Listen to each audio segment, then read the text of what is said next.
प्यारे विद्यार्थियों नमस्ते। डिजिटल लर्निंग क्लासेस नानन में आप सभी का स्वागत है। देखिए बच्चों, आज आपका जो टॉपिक समीकरण हल करना जब दोनों ही पक्षों में चर उपस्थित हों। प्यारे बच्चों, आपको हमने पिछले वीडियो में समझाया था चर और अचर क्या होते हैं। तो समीकरण के अंदर चिन्हों का बहुत महत्व होता है। मैं आपको फॉर एग्जाम्पल दे रहा हूं 3x बराबर 2x माइनस 18 है बच्चों। ऐसे प्रश्न को कैसे हल करते हैं? देखिए बच्चों, 3x, अब इसका हम पक्षांतरण करेंगे। ये पक्षांतरण लिखा आपने किसका? चर पद का पक्षांतरण करने पर। तो यहाँ बच्चों 3x माइनस 2x बराबर माइनस के 18। ठीक है बच्चों, अब यहाँ 3x में से 2x गए, क्या बच गया? x बराबर माइनस के 18। तो प्यारे बच्चों, यहाँ 3x में से माइनस के 2x गए तो कितने बच गए? x, और यहाँ बराबर, और यहाँ माइनस के 18। तो आपने यहाँ देखा है कि 3x बराबर 2x माइनस 18 था, तो चर पद का पक्षांतरण किया है आपने। तो 3, यहाँ देखिए चर पद, ये चर पद है, ये चर पद है, इसका आपने इधर पक्षांतरण किया है 3x माइनस 2x। तो माइनस कैसे हुआ? ये प्लस था, इधर आ गया, और ये माइनस का इधर ही है, तो माइनस का माइनस रहेगा। ये बहुत महत्वपूर्ण बात है। मान लीजिए इसी सवाल को मैं ऐसे करता हूँ, 3x प्लस 2 बराबर 2x प्लस के 18। अब देखिए बच्चों, ये कैसे होगा? तो पहले यहाँ लिखोगे आप पक्षांतरण चर पद का। तो देखिए यहाँ समीकरण हल करते हैं तो जब दोनों और चर हैं, तो यहाँ भी दोनों और चर थे, यहाँ भी चर थे। ये अचर पद है बच्चों, और यहाँ देखिए ये चर है, ये चर है। अब यहाँ अचर है, यहाँ भी अचर है ना, तो दोनों और क्या है? चर पद। अब देखो ऐसे सवाल कैसे हल होगा? तो यहाँ चर पद का पक्षांतरण और अचर पद का भी हो रहा है, तो पक्षांतरण करने पर, ठीक है बच्चों, पक्षांतरण करने पर, तो यहाँ देखिए 3x और ये 2x बराबर के जो समता का नियम, समता का चिन्ह है, और इधर 2x लिखा हुआ है, तो बाईं तरफ आएगा, इधर दाया है और इधर बाया है, तो यहाँ बाईं तरफ आएगा, तो ये प्लस का इधर माइनस हो जाएगा आके, ठीक है, पक्षांतरण होने पर। और यहाँ ये समता का चिन्ह बराबर, और यहाँ 18 है। अब इधर देखिए यहाँ प्लस के 2 है, तो उधर जाएगा दाईं तरफ, तो प्लस के उधर जाने पर बराबर के उधर, तो प्लस के उधर जाने पर क्या हो जाता है बच्चों? माइनस। ये ध्यान रखने की बात है। और इधर आया तो ये प्लस का इधर आते ही माइनस, अगर ये माइनस होता तो इधर आते क्या हो जाता? प्लस। ये ध्यान रखने की बात है। और 3x में 2x गए, कितने बचे बच्चों? x। 18 में से 2 गए, कितने बचे बच्चों? 16। तो यहाँ देखो x का मान कितना है? 16। यहाँ x का मान कितना आया? माइनस 18। तो प्यारे बच्चों, ऐसे प्रश्नों में चिन्ह का बहुत महत्व होता है। तो आपको समझ में आया होगा। अब आपको मैं एक्सरसाइज जो आपकी 2.3 है उसको हल कराऊंगा। हाँ प्यारे बच्चों, अब इस एक्सरसाइज में देखते हैं 2.3 के सवाल नंबर 1, 3x बराबर 2x प्लस 18। तो आपके जो दोनों और जो समीकरण है, दोनों और पहला समीकरण, दूसरा समीकरण, और समीकरण के अंदर दोनों और चर हैं, ये चर और ये चर, ये चर और ये चर। देखिए प्यारे बच्चों, इसके अंदर अचर यहाँ पे भी है और यहाँ पे भी है, इसमें अचर एक ही है, ठीक है। अब देखिए ये प्रश्न कैसे हल होगा, ये कैसे हल होगा? प्यारे बच्चों देखिए, यहाँ आप लिखोगे पक्षांतरण करने पर किसका? चर पद का, ठीक है बच्चों। तो चर पद का, ये चर पद है, ये चर पद आपको समझा दिया था मैंने अच्छी तरह डिटेल में पिछले वीडियो में। तो 3x और माइनस का 2x, तो इधर आने पर क्या हो गया? माइनस, और ये प्लस का 18। अब प्यारे बच्चों 3x में से 2x गया तो क्या बच गया? 1x, तो बराबर 18। तो इसका तो उत्तर ये हो गया, ठीक है। अब देखिए बच्चों, पक्षांतरण करने पर किसका कर रहे हो बच्चों? पहले चर पद का 5x और माइनस का 3x बराबर यहाँ 5 है। अब बच्चों यहाँ प्लस का 9 है, तो इधर जाएगा तो माइनस का 9 हो जाएगा, ठीक है बच्चों। अब 5x में से 3x गया, कितने बचे बच्चों? 2x बराबर। अब यहाँ प्यारे बच्चों चिन्ह का बहुत महत्वपूर्ण बात थी। यहाँ 3x क्या था? प्लस का, या माइनस का 2x माइनस का था, तो यहाँ प्लस का ज्यादा है तो इसलिए प्लस का आया। और यहाँ देखिए प्यारे बच्चों 5x और यहाँ 3x है, तो 5x बड़ा है और 3x छोटा है, तो प्लस का चिन्ह आना चाहिए, आया। 5x में 3x का 2x। अब इधर देखिए अचर पद की बात कर रहा हूं, यहाँ अचर पद तो खाली अकेला था, यहाँ 2 है। ये एक तो 5 था इधर और इधर से 9 ट्रांसफर किया, यानी पक्षांतरण किया, तो प्लस का था तो इधर जाके माइनस हो गया। अब ये 5 और 9, अब प्यारे बच्चों ये महत्वपूर्ण बात थी समझाने की कि यहाँ चिन्ह किसका आएगा? जब बड़ी संख्या होती है तो उसी का चिन्ह आता है। यहाँ बड़ी संख्या 9 है तो किसका चिन्ह है बच्चों? माइनस का, तो माइनस का चिन्ह आएगा, तो माइनस के 4 आगे। ये बात थी महत्वपूर्ण। अब देखिए प्यारे बच्चों, तो x बराबर माइनस के 4/2, क्योंकि 2 का भाग लगेगा। जब 2 का भाग में 4 में दूंगा तो 2 बार गया, 2 दूनी 4, तो x बराबर 2। अब प्यारे बच्चों ये गलती हो जाती है, ये चिन्ह को भूल जाते हैं। प्यारे बच्चों ध्यान रखना, जब अपन जो चिन्ह होता है, अगर चिन्ह नहीं कट रहा है तो हमेशा वह चिन्ह साथ में ही रहता है। तो यहाँ चिन्ह नहीं कट रहा है, अगर यहाँ नीचे माइनस होता तो माइनस माइनस से कट जाता, लेकिन अब यहाँ है ही नहीं, तो ये चिन्ह उत्तर में भी आएगा। ये बहुत महत्वपूर्ण बात है। तो प्यारे बच्चों -2 उत्तर, ठीक है। प्यारे बच्चों ये प्रश्न देखिए, 8x + 4 बराबर 3 कोष्टक x - 1 कोष्टक +7। प्यारे बच्चों हमेशा प्रश्न को समझने की कोशिश कीजिए। जब तक प्रश्न अपने समझ में नहीं आता है तब तक वह हल नहीं होता है। हमेशा प्रश्न को समझिएगा। ये प्रश्न अलग है। पिछले प्रश्न आपने अभी अभी 2 देखे थे, उससे पहले आपने 4 एग्जाम्पल देखे थे। अब ये प्रश्न अलग ही है ना। अब देखिए इसको हल कैसे करते हैं। तो प्यारे बच्चों यहाँ लिखोगे हल, ठीक है। हल लिखा, ये तो था प्रश्न आपका, तो हल लिखते हैं तो आप एज इट इज इसको ऐसे लिखो, 8x + 4 बराबर 3 कोष्टक x - 1 +7, ठीक है बच्चों। अब यहाँ होता क्या है, बहुत महत्वपूर्ण बात है, या कोष्टक हल होता है। तो यहाँ लिखेंगे बच्चों कोष्टक हल करने पर, कोष्टक हल करने पर, ठीक है प्यारे बच्चों। तो यहाँ 8x + 4 बराबर, तो कोष्टक हल करने में, तो ये बच्चों कोष्टक के बाद 3 है तो ये गुणा हो जाएगा, तो 3x - 3, समझ में आया बच्चों। इसको इससे गुणा किया, इसको इससे गुणा किया और चिन्ह लगा दिया, ओके। अब बच्चों आगे +7 है, ठीक है। तो अब क्या करेंगे बच्चों, पक्षांतरण करने पर, पक्षांतरण करने पर, ठीक है बच्चों। तो पक्षांतरण किसका होता है? चर और अचर पद का। अब यहाँ चर पद का कर रहे हैं, तो ये चर पद है, ये चर पद है, तो 8x और इधर आएगा माइनस हो जाएगा। क्यों हुआ बच्चों? ये प्लस में है। अब यहाँ देखिए इधर क्या है, बराबर में, यानी आप समता का चिन्ह भी बोलते हैं इसको। यहाँ -3 है, यहाँ +7 है ना बच्चों। इधर की बात कर रहा हूँ, ठीक है। अब पक्षांतरण करना है किसका? अचर पद रह गया इधर, तो यहाँ +4 थे तो इधर गए तो क्या हो गए बच्चों? -4। बहुत महत्वपूर्ण बात हुई ना। अब बच्चों देखो इसको हल कर रहे हैं, 8x में से 3x गया, कितना बच्चा बच्चों? 5x। 8 में से 3 गया 5, किसके? x, ठीक है। और किसका चिन्ह? प्लस का, क्योंकि बड़ा प्लस का, इसलिए बड़ी संख्या, ओके बराबर। अब देखिए प्यारे बच्चों इसमें गलती कहाँ होती है, देखो हमेशा ध्यान रखना, माइनस माइनस जुड़ता है लेकिन चिन्ह माइनस का ही आता है, और प्लस प्लस जुड़ता है चिन्ह प्लस का ही आता है। तो यहाँ महत्वपूर्ण बात यह है, सबसे पहले आप यहाँ जोड़ दीजिएगा किसको? माइनस माइनस को। ये माइनस का है, ये माइनस का है ना, -3 लिखा हुआ है, -4 जुड़ गया, कितना आ गया बच्चों? 7, तो -7, ठीक है बच्चों। अब यहाँ +7, ठीक है बच्चों। यहाँ -7 है, यहाँ +7 है, तो बच्चों आप अच्छी तरह जानते हो 7 में 7 गया 0, -7 + 7, ओके। तो यहाँ क्या आ गया? 0। इधर क्या है बच्चों? 5x। अभी भाग नहीं हुआ है, अभी देखिए प्यारे बच्चों, यहाँ x बराबर 0/5, क्योंकि ये गुणा में था तो नीचे जाके भाग लगेगा और 5 का भाग 0 में देंगे।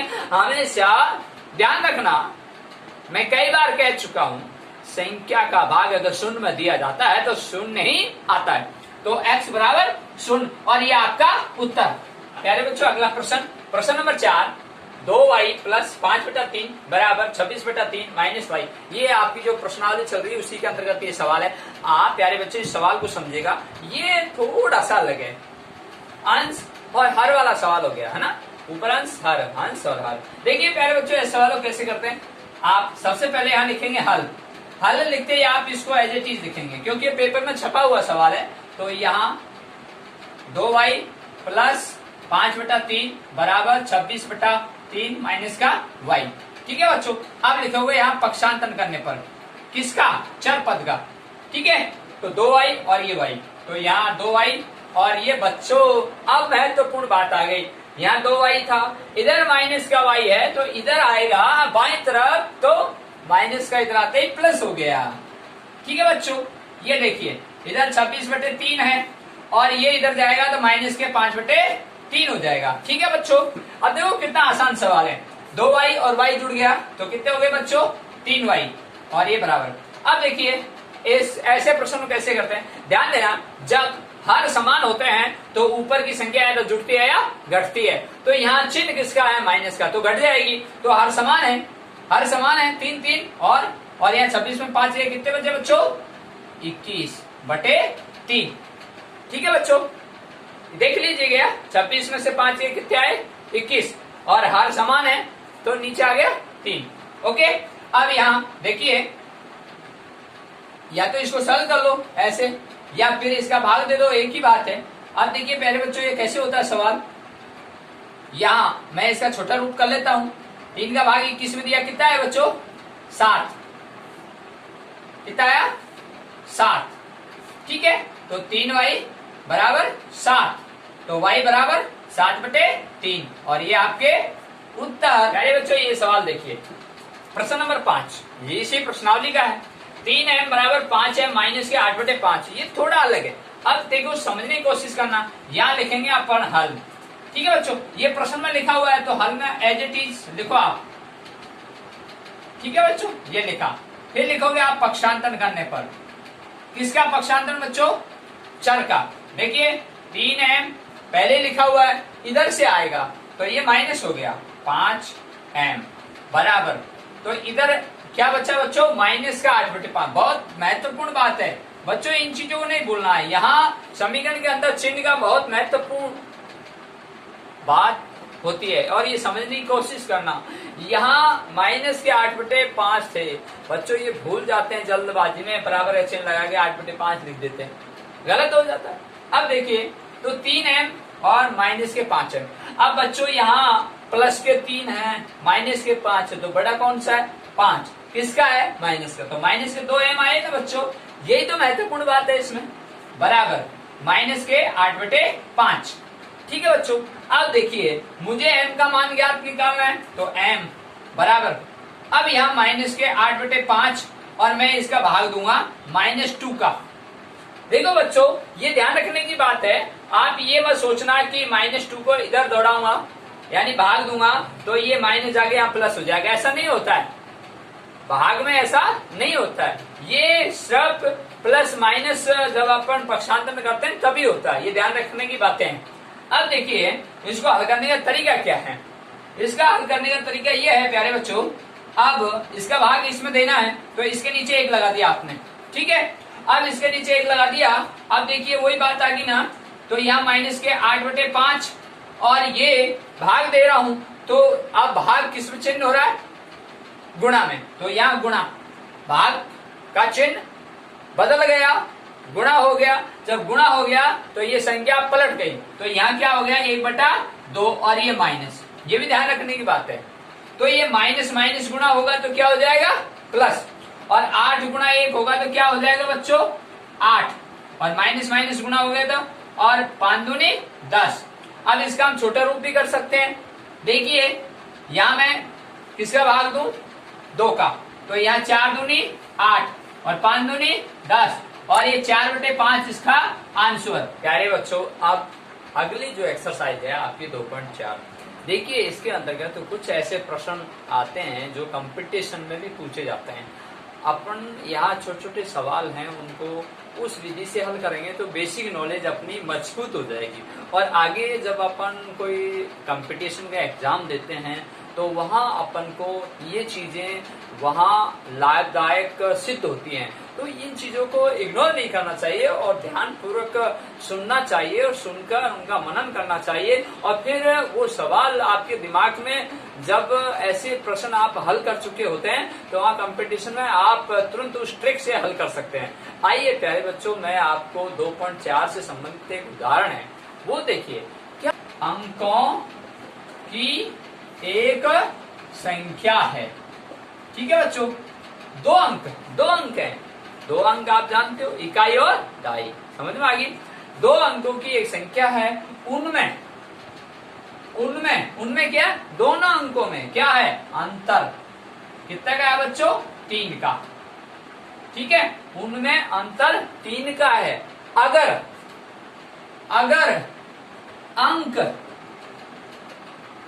अंक बदल जाते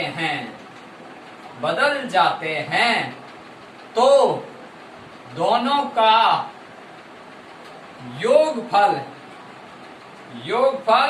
143 प्राप्त होता है। तो संख्या ज्ञात करें। ठीक है प्यारे बच्चों, देखो कितना अच्छा सवाल है। 2 अंकों की एक संख्या है, ठीक है बच्चों। मान लीजिए मैं बोलता हूं 2 अंक कहाँ होते हैं, 1 2 3 4 5 6 7 8 9, ये एक अंक में गिनती होती है, इकाई अंक। और 10 आते ही इकाई और दहाई 2 अंक हो गए ना, ये बात थी। तो 2 अंकों की एक संख्या है, उनमें अंतर 2 अंक है, उनमें दोनों में अंतर कितना है, 3 का। जैसे मान लीजिए 6 और 3, 6 में से मैं 3 घटाऊं तो कितने आते हैं, 3। और एग्जाम्पल दे रहा हूं, 6 में से 3 घटाते हैं 3 आते हैं। तो ऐसे कोई 2 अंक है, उनमें अंतर कितना है, 3 का। अगर अंक बदल जाते हैं, मान लो 6 और 3 थे तो 3 6 और 3 है, ठीक है। अब ये अंक बदल गए, 3 और 6 हो गए, बदल गए ना। अब ये अंक बदल गए, अब इन दोनों का जोड़ कितना है बच्चों, 143। ऐसे है बात, समझ में आ गई। तो अब संख्या ज्ञात करनी है, तो अब अपन को पता नहीं है कौन सी संख्या क्या है, तो ऐसे प्रश्नों को कैसे हल करते हैं, देखिए प्यारे बच्चों। माना कि इकाई अंक ए है, ठीक है बच्चों। माना कि, यहां लिखेंगे हल लिखा, माना कि इकाई अंक ए है, ठीक है बच्चों। तो इकाई और दहाई, अब यहां दहाई अंक क्या हुआ बच्चों, दहाई अंक प्रश्न अनुसार कैसे, प्रश्न अनुसार लिखना अपन को। तो यहाँ प्रश्न पड़ा, 2 अंकों की एक संख्या है, उनमें अंतर 3 का है, तो प्रश्न अनुसार दोनों में अंतर 3 का है, तो अपन दहाई अंक कब प्राप्त होगा, जब दोनों में ही 3 का अंतर है, तो इकाई अंक में 3 जोड़ देंगे।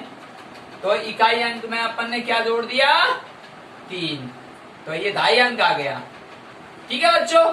माना कि इकाई अंक ए, तो प्रश्न अनुसार तो दहाई अंक क्या हो गया, a + 3, ठीक है। अब प्यारे बच्चों, अब इसको हल करते हैं। तो हल करेंगे तो उससे पहले आप जानेंगे, अब ये कह रहा है अंक बदल जाते हैं।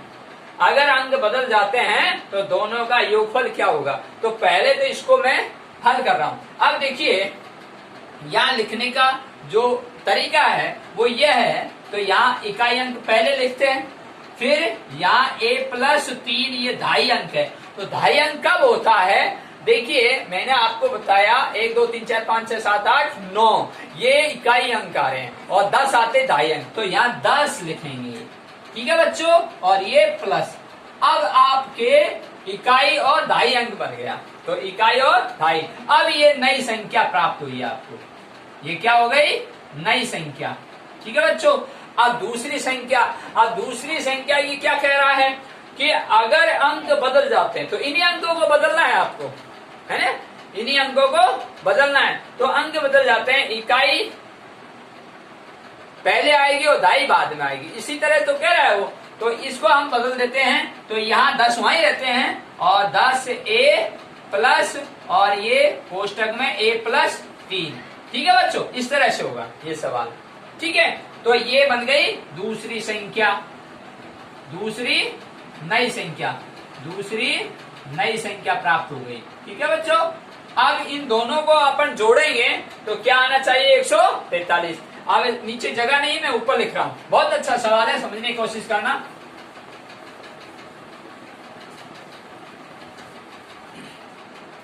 तो आपका पहली संख्या क्या है बच्चों, नई संख्या जो प्राप्त हुई 10 a प्लस 3 और प्लस a। ठीक है बच्चों, तो मैं इसको थोड़ा हल कर लेता हूं। तो इस ब्रैकेट को खोल लूं, 10 ब्रैकेट खोलते हैं, इसका मतलब गुणा 10 a प्लस और 30 और क्या हो गया ये आगे प्लस का चिन्ह a।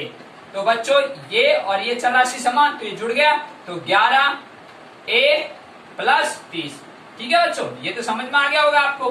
ठीक है, अब बात इसी कर रहा हूं। तो अंक बदल गए, तो मैंने क्या कहा, इकाई अंक ये रहा, ढाई अंक ये रहा। तो अंक बदल रहे हैं, तो इकाई अंक की जगह ढाई अंक, इकाई अंक की जगह ढाई अंक और ढाई अंक की जगह इकाई अंक। तो इकाई अंक इधर और ढाई अंक इधर। तो अब देखिए 10 वहां का वहीं रहता है, तो यहाँ देखिए 10 a प्लस 3। ठीक है बच्चों, अब देखो इसको ऐसे 10 a प्लस a, इस ब्रैकेट को खोल लिया और ये, और इन दोनों को सारा समान होने पर जुड़ गया 11 a प्लस 3। ठीक है बच्चों, ये बात थी। अब प्रश्न अनुसार जब प्रश्न को हल कर रहे हैं तो इसको और इसको जोड़ेंगे तो क्या प्राप्त हो रहा है 143। ठीक है बच्चों, अब देखिए 11 a प्लस 30 ये कोष्टक में और ये प्लस, आपके समझ में अच्छी तरह आए। और ये संख्या 11 a प्लस 3 ये कोष्टक में, और दोनों का योग किया तो क्या आता है बच्चों 143। अब इसको मैं हल कर रहा हूं, देखिए यहां 11a plus 30 plus 11a plus 3 बराबर 143। तो बच्चों देखो चौरासी समान हो रही है, 11a जुड़ गए 22a हो गए बच्चों।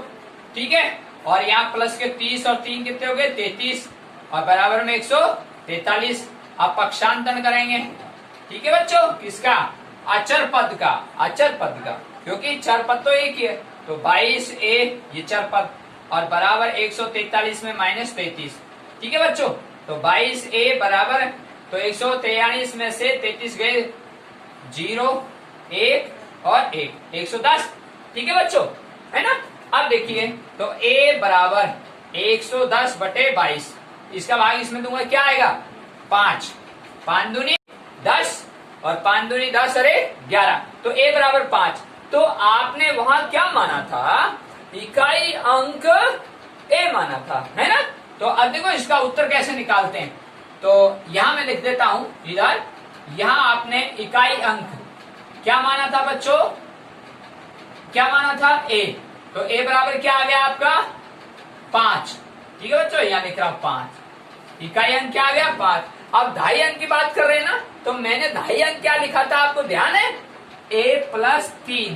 क्या लिखा था बच्चों, a प्लस 3। तो यहाँ a की जगह a प्राप्त क्या हुआ 5 और यहाँ 3, तो बराबर क्या आ गया 8, है ना बच्चों। तो ये ढाई अंक है, तो इकाई अंक क्या है 5, ढाई अंक क्या है 8 और ये 85 संख्या प्राप्त हो चुकी है। ठीक है बच्चों, ये इकाई और ढाई समझ में आया। तो ये 85 हो गया, और मैं इसको सिद्ध करके बता सकता हूँ, अगर इन अंकों को बदल दिया जाए तो उनका योगफल। तो इन अंकों को मैंने कहा इकाई इधर आएगा, ढाई उधर चला जाएगा, तो ये क्या हो गया 5 और ये 8, तो बदल गया आपस में, ये इधर आ गया ये इधर आ गया, तो बदल गया ना। अब दोनों को जोड़ लो आप, 8 और 5 13, 8 और 5 13 और 1 14, 143 हुआ कि नहीं हुआ, प्रश्न अनुसार सिद्ध हुआ कि नहीं हुआ। तो ये नई संख्या प्राप्त हुई कि नहीं हुई, तो 85 ये आपका करेक्ट सवाल है बच्चों। ये प्रश्नावली 2.4 का आपका पहला सवाल किताब के अंदर जो लिखा हुआ है, कक्षा 8 की जो एनसीईआरटी बुक है उसके अंदर, यहाँ अमीना एक संख्या सोचती है, इसमें से 5/2 घटाकर परिणाम को 8 से गुणा करती है। अब परिणाम सोची गई संख्या की तिगुनी है, तो वह संख्या ज्ञात करो। बहुत अच्छा सवाल है प्यारे बच्चों। अमीना, आपने कोई संख्या सोची, ठीक है, आप अमीना हो मान लीजिए, आपने कोई संख्या सोची, इसमें से आपने क्या किया 5 बटे 2 घटाया। ठीक है बच्चों, 5 बटे 2 घटा दिया। अब घटाने के बाद में जो संख्या आई क्या परिणाम, और उसको क्या किया आपने 8 से गुणा किया, और 8 से गुणा करके फिर जो परिणाम जो सोची गई संख्या थी, परिणाम जो आ रहा है आपका, जो आपने जो सोची गई संख्या थी उसका त्रिगुना आया है। ठीक है, ये बात है। तो वह संख्या ज्ञात करो। तो ऐसे सवालों को यहाँ लिखेंगे बच्चों हल। ठीक है बच्चों, और हल लिखा, हल लिखने के बाद में माना कि वह संख्या x है। ठीक है बच्चों, अब यहां लिखेंगे प्रश्न अनुसार। क्या है प्रश्न अनुसार? अमीना एक संख्या सोचती है, इसमें से 5 बटा 2 घटाती है, ये x माइनस 5 बटा 2। अब x में से 5 बटा 2 घटा दो तो क्या आता है परिणाम 8। तो इसमें क्या आया परिणाम हमें पता नहीं, इसको कोष्ठक बंद कर दिया, और क्या कहता है 8 से गुणा, और ये 8 से गुणा। ठीक है, फिर क्या कहता है गुणा करने पर अब परिणाम जो सोची गई संख्या थी, क्या सोची आपने x, वो संख्या सोची गई, तो परिणाम आपको क्या निकल के आ रहा है उसका तिगुना, तो ये 3x। अब इसको हल करना है प्यारे बच्चों। तो ऐसे प्रश्नों को कैसे हल करते हैं, देखिए 8, इसके नीचे एलसीएम लेंगे। ठीक है बच्चों, ऐसे यहाँ 2, 1 का भाग 2, 2 गुणा x 2x, माइनस 2 का भाग 2 1, 1 गुणा 5 5। ठीक है प्यारे बच्चों, तो यहाँ ये ब्रैकेट खुल गया और ये गुणा का चिन्ह, और ऊपर आ गया 2x माइनस 5 बटे 2 बराबर 3x। अब प्यारे बच्चों ये 2 से 2 काट दिया मैंने, देखो 2 को भाग 8 में दिया, 2 से का भाग 8 में दिया, कितना आया 4। ठीक है, अब देखिए ये 4 को ये इससे मल्टीप्लाई होगा, तो मैं ऊपर लिख रहा हूं, आपको दिखाई नहीं देगा। देखिए तो यहाँ 4 से गुणा कर रहा हूं, 4 दूनी 8x, देखो 2 का भाग 8 में दिया, 4 बार गया। ठीक है बच्चों, गुणा है और नीचे संख्या है, तो अपन ऐसे काट सकते हैं, और ये इससे गुणा होगा क्योंकि गुणा का चिन्ह था, तो 4 गुणा 2 किया, 4 दूनी 8, क्या है पास में x माइनस, अब चिन्ह माइनस का, अब 4 ये पूरा ही गुणा होता है ना, तो 4 पंजो 20। ठीक है बच्चों, अब आगे क्या है बराबर 3x। ठीक है बच्चों, अब देखिए यहाँ इस सवाल को कैसे हल करेंगे, पक्षांतरण करने पर किसका चर पद का, ये चर पद रहा 8x माइनस का 3x, और बराबर अचर पद गया माइनस का इधर प्लस हो गया, है ना बच्चों। 8x में 3x गए 5x बराबर 20, तो x बराबर 4 लिख दो बच्चों, 5 का भाग दे दो 20 में, ये लो 20 बटे 5, 5 को 20 आ गया ना बच्चों, तो ये 4 आ गए इस तरह से। हाँ प्यारे बच्चों, अगला प्रश्न देखिए, बहुत ही अच्छा है, कंपटीशन में पूछा जाता है और ऐसे प्रश्न ही आते हैं, आप समझने की कोशिश करना। अर्जुन की आयु सिया की आयु की दुगनी है, अर्जुन की आयु सिया की आयु की दुगनी है, यानी कि आप सिया और मैं अर्जुन, आपकी जो आयु है उससे डबल, मान लीजिए आपकी 2 है तो मेरी 4 हो गई, इस तरह डबल होगी ना, यानी दुगनी। आपकी 3 है तो मेरी 6 होगी, आपकी 6 है तो मेरी 12 है, आपकी 40 है तो मेरी 80, इस तरह से फॉर एग्जाम्पल बता रहा हूं। ठीक है, तो यानी दुगनी। अब प्यारे बच्चों 5 वर्ष पहले उसकी आयु सिया की आयु तिगुनी थी, तो 5 वर्ष पहले तो आपकी आयु और मेरी आयु 5 वर्ष पहले, तो मेरी आयु क्या थी तिगुनी थी आपसे, है ना। तो ये लिखा है 5 वर्ष पहले उसकी आयु सीआई की आयु की तिगुनी थी, समझ में आ गई।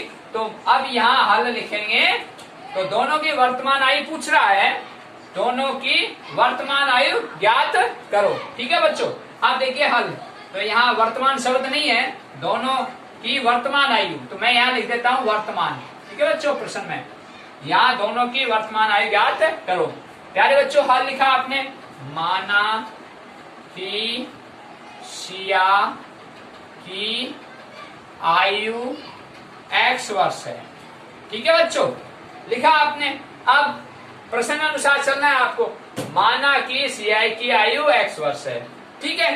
तो अर्जुन तो बड़ा है तो सीआई छोटा है ना, तो आप छोटा वाले को ही मानते हैं। तो माना कि सीआई की आयु x वर्ष है, तो अर्जुन की आयु क्या होगी बच्चों? अर्जुन की आयु 2x दुगनी हो गई ना। अर्जुन की आयु सीआई की आयु की दुगनी है ना। बात तो समझ में आ रही है। माना कि सीआई की आयु x तो अर्जुन की आयु दुगनी तो 2x। अब प्रश्न अनुसार, अब प्रश्न अनुसार क्या है बच्चों? देखिए आगे 5 वर्ष पहले, तो 5 वर्ष पहले दोनों में 5 वर्ष घटेगा।